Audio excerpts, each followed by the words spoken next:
Soy de una ciudad del interior,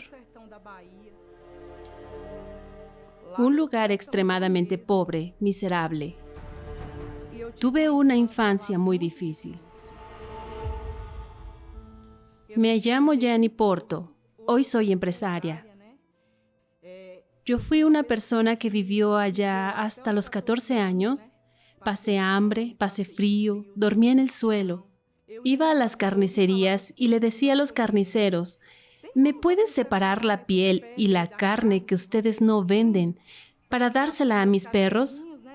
Porque ellos pasan necesidades, tienen hambre. Pero los carniceros sabían que en realidad no era para los perros, era para mí y para mis hermanos. Muchas veces iba a los restos de los mercados para recoger verduras, legumbres que nadie quería comprar y los dejaban en la basura. Mis hermanos y yo íbamos allá y recogíamos los restos de alimento para alimentarnos. Y así fue durante muchos años, hasta que un día mi mamá se indignó contra aquella situación y dijo que nosotros ya no viviríamos más aquello de comer restos de comida. Entonces ella decidió que nos iríamos a Brasilia, creyendo que con la fuerza del brazo nuestra vida mejoraría. Llegando a Brasilia, la situación no cambió mucho, porque nosotros no teníamos estudios, mis padres tampoco tenían una profesión, y ahí tampoco aguanté la situación de ver a mis padres salir del desierto, ir a Brasilia con la expectativa de una mejor vida y que nada mejorara. Entonces, a los 19 años, dejé a mi madre, mi padre, toda mi familia y vine a aventurarme en Sao Paulo, en la casa de un pariente, imaginando que allí yo iba a ser feliz. Las cosas aquí en Sao Paulo parecían ser aún más difíciles. En 3 meses estuve en 6 empleos. Nada salía bien para mí. Y ahí, con todo eso, conocí a mi esposo. Se juntó la miseria con lo miserable. Porque no sé quién era más miserable de los dos, si era yo o si era él. Y fue así como nos casamos. Después de que nos casamos, fui a habitar con él en un sótano. Me embaracé de mi hija. Las cosas empeoraron aún más porque con una niña, un bebé, y después nosotros vivíamos en 2 habitaciones. Empeoró aún más porque ahí no solo éramos él y yo, sino que había un bebé que sustentar. Entonces, cuando llegué a la iglesia, llegué en una época de hoguera santa y puse mucha atención en el testimonio de una joven que estaba contando. Lógico, ella tenía muchos bienes materiales, pero no fue eso lo que llamó mi atención. Lo que llamó mi atención es que ella tenía un brillo en la mirada, una alegría que venía de dentro hacia afuera, en ella. Y cuando ella empezó a hablar del Espíritu Santo, miré y dije, eso es lo que quiero, es eso lo que me falta. Y después de una búsqueda maravillosa en la iglesia, me frustré porque no recibí el Espíritu Santo. Pero lo quería tanto que al día siguiente decidí hacer un ayuno de 24 horas. Me encerré en mi cuarto. Fue maravilloso porque fue de inmediato. No hay nada que pueda explicarlo. Ese día que recibí el Espíritu Santo. Y entonces toda tristeza de la infancia, toda frustración de una vida de hambre, de miseria, de tristeza, murió allí, en aquel momento. No sé explicarlo, pero ahí nació una guerrera. Ahí el fuego entró dentro de mí y Dios sopló en mi nariz y tuve vida. Solo entonces tuve vida. Había un brillo en la mirada, alegría, placer de estar viva, porque antes no lo tenía. Y después de que tuve el bautismo con el Espíritu Santo, me convertí en otra persona. Y ahí fue que empecé poco a poco, de fe en fe. Mi marido me decía que tomara el curso de estilista. Y yo lo rechazaba, decía que no. Estuve mucho tiempo diciendo que no, porque no me veía capaz de hacer eso. Decía, no, eso no es para mí, eso no es para mí. Yo me menospreciaba. Y después de que tuve el bautismo con el Espíritu Santo, nació aquella garra, aquella fuerza. Hasta que llegó una hoguera santa en la que dije, no, ahora es todo o nada. O es el Dios de nuestra vida o lo es. O eso es, no tenía otra elección. Y entonces fuimos con todo al altar.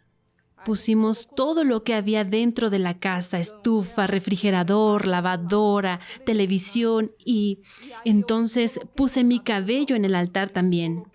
Vendí, puse todo en el sobre. En ese entonces yo ya había pedido para renunciar a mi trabajo, ya había una negociación durante mucho tiempo y yo pensaba, si pongo todo en el altar, aún voy a tener mi indemnización y me permitirá empezar de nuevo. Pero Dios es tan increíble que mi indemnización salió en la semana que se cumplía la hoguera santa. Y Dios no era la iglesia, nadie hablaba conmigo, sino que Dios hablaba. Pon tu indemnización también, pon tu indemnización también, quédate sin nada, depende de mí. Y cada vez que iba al banco, iba a sacar mi indemnización, me sentía como Abraham, llevando a Isaac para ser sacrificado, y mis piernas temblaban. Yo decía, Dios mío, no es posible, ¿y ahora qué voy a hacer con una niña pequeña de 2 años y sin nada? Y dije, no, yo quiero de alguna manera llamar la atención de Dios. La única cosa que quería era llamar la atención de Dios, que Él me notara. Y fuimos con las piernas temblando, pusimos la bolsa en el altar y nosotros subimos. Y ahí tengo certeza de que el propio Dios estaba ahí esperándonos. Nos recibió nuestro sacrificio, fue aceptado. Nosotros no teníamos nada, no teníamos en dónde calentar la leche de mi hija de 2 años, pero descendimos con una alegría tan grande, teníamos la certeza de que aquello había terminado.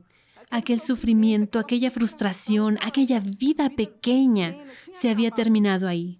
Y entonces vino la idea del salón. Dije, no, ahora tomé el curso básico, no sabía casi nada. No tenía dinero para nada, no tenía dinero para una secadora. Y fui con la fe, con valentía. Nacieron unas agallas dentro de mí en aquel momento que no tenía. Una certeza. Empecé a caminar en los lugares buscaba una estética, iba a un lugar, a otro. Y ese mismo día Dios me mostró un saloncito pequeño, 12 metros, pero para mí era todo. El salón tenía 12 metros cuadrados y yo le dije al muchacho que yo no tenía dinero, no sabía cómo iba a pagarle, que no tenía depósito, no tenía nada, pero allí yo tenía certeza de que era ahí el salón que yo iba a abrir. Y él me dijo, muchacha, tuve pena de ti, eres tan valiente, parece que ya has sufrido, te voy a ayudar, te voy a rentar la estética y más adelante me pagas el depósito cuando empieces a hacer clientes. El primer día de la inauguración del salón era tan experta que al cortar el cabello de una cliente corté un pedazo de su oreja y la sangre empezó a correr y yo temblé, no sabía qué hacer. Y parece que Dios usó a aquella mujer y me dijo, muchacha, calma, va a salir todo bien, estás nerviosa. Así es como nosotros empezamos. No te preocupes, lo importante es que mi cabello quedó lindo y voy a regresar aquí y soy tu cliente. Y de ahí en adelante fuimos creciendo, fuimos evolucionando. Hoy nosotros tenemos 5 instalaciones de la estética esparcidos en Sao Paulo. Y hoy, yo que comía basura, restos de carne, restos de verduras, era una persona que no paraba en ningún empleo. En 3 meses estuve en 6 empleos, nada funcionaba. Hoy le doy empleo a decenas de personas. Hoy vivo en un departamento que ni para limpiar. Nunca imaginé entrar en un departamento igual al mío, ni para limpiar para una persona. Y hoy el Espíritu Santo me proporcionó habitar aquí frente al mar. Hoy viajo a donde quiero, a donde quiera ir voy. Hoy nosotros comemos en los mejores restaurantes. Tengo un matrimonio bendecido. Yo estaba frustrada en todo. Soy feliz en todas las áreas. Aquel Dios que me fue presentado aquel día, hoy lo conozco. Tengo intimidad con Él, solo Él y yo. Y yo tengo esa conciencia. Mi esposo y yo tenemos esa conciencia de que nosotros no tenemos nada. Todo es de Dios. Nosotros vinimos sin nada. Nosotros no estamos apegados a nada. Todo eso es maravilloso, todo eso es lindo, todo le pertenece a Él. Y nosotros no tenemos apego a nada. Al contrario, cuando viene la hoguera santa, el fuego entra dentro de nosotros y ya queremos hacer algo diferente. Quedamos contando los minutos para que llegue la próxima que vamos a hacer de diferente, porque nosotros tenemos esa conciencia de que la obra de Dios se tiene que expandir. Cuando veo el proyecto Canaán, yo que vengo de una ciudad del interior, de aquel desierto de la miseria, yo veo a aquellos niños y pienso, Dios mío, me siento yo ahí siendo ayudada. Me siento yo siendo cuidada. Cuando veo a aquellos niños que tienen que comer, yo pienso, Dios mío, en mi época debería haber uno. Cuando veo aquella obra gigantesca en Brasilia, Dios mío, pienso, ahora mi familia va a entregarse a Jesús. No hay una obra maravillosa así. Entonces nace aquel deseo de tener más y más para ayudar, para patrocinar la obra. Y no es el pastor el que pide, no es la iglesia la que pide. El deseo nace de dentro de uno. Uno tiene la necesidad de agradar a Dios. Uno vive para Él. Yo estaba muerta, yo no tenía nada. Era miserable. ¿Qué voy a querer? Yo no me voy a llevar nada. Y nuestra mayor riqueza, nuestro mayor sueño es cuando Jesús nos lleve, que contemplemos su rostro y que Él diga, esta es mi hija amada, esta es mi hija amada en la que tengo complacencia. Entonces, mi mayor sueño hoy, todo lo que hago es para que ese día llegue.